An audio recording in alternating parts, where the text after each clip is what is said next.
La 77e édition du Festival de Cannes se poursuit ce vendredi 17 mai, avec notamment la projection du film Kings of Kindness de Yorgos Lanthimos.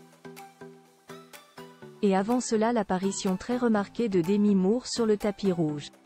La suite après la publicité. Cette édition 2024 du Festival de Cannes tient pour le moment toutes ses promesses. Avec certes un temps nuageux parfois, mais toujours aucune pluie, ainsi que de belles apparitions sur le tapis rouge, comme celle de Virginie Ledoyen et Léa Seydoux pour la projection du film Le deuxième acte de Quentin Dupieux, mardi lors de la cérémonie d'ouverture. Le lendemain, pour la montée des marches de Furiosa, une saga Mad Max, Judith Godrèche, qui venait, elle, présenter son court-métrage Moi aussi, effectuer un geste fort avec sa fille Tess et son fils Noé. Et Chris Hemsworth, lui, faisait crépiter les flashs des photographes aux côtés de sa sublime épouse Elsa Pataky. On assistait également à la première apparition officielle de Leila Bekti depuis la naissance surprise de son 4e enfant.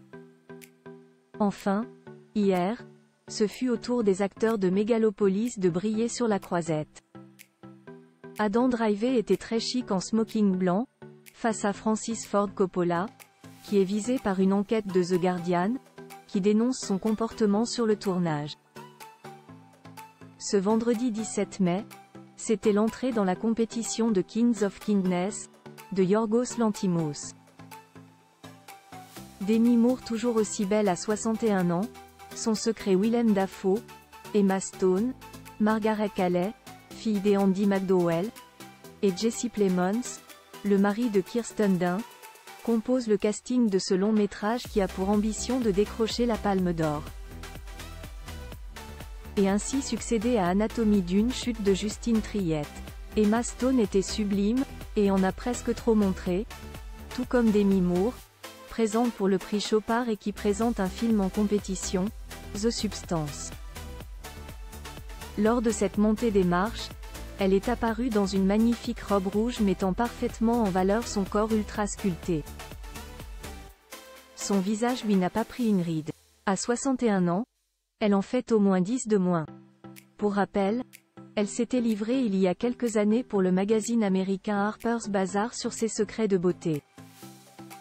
Révélant alors utiliser peu de produits, tous sans parfum, mais mixer des sérums pour raffermir ses traits, dont un sérum à base de cuivre de la marque NIOD. Ainsi qu'un soin à base de quartz rose, pour relancer la micro-circulation du sang de son visage. Lorsque vous avez plus de 50 ans et que vous sentez que votre peau touche le sol, il faut réagir, lançait-elle. Aussi surprenant que cela puisse paraître, Demi Moore pratique. Ces dernières libèrent en effet des enzymes aux vertus détoxifiantes. Pour son corps, elle fait du sport tous les jours, 10 km de course à pied, sorties à vélo et musculation. Tout ça, sans oublier le yoga. Demi Moore ne mange également plus de glucides et a adopté un régime végétalien.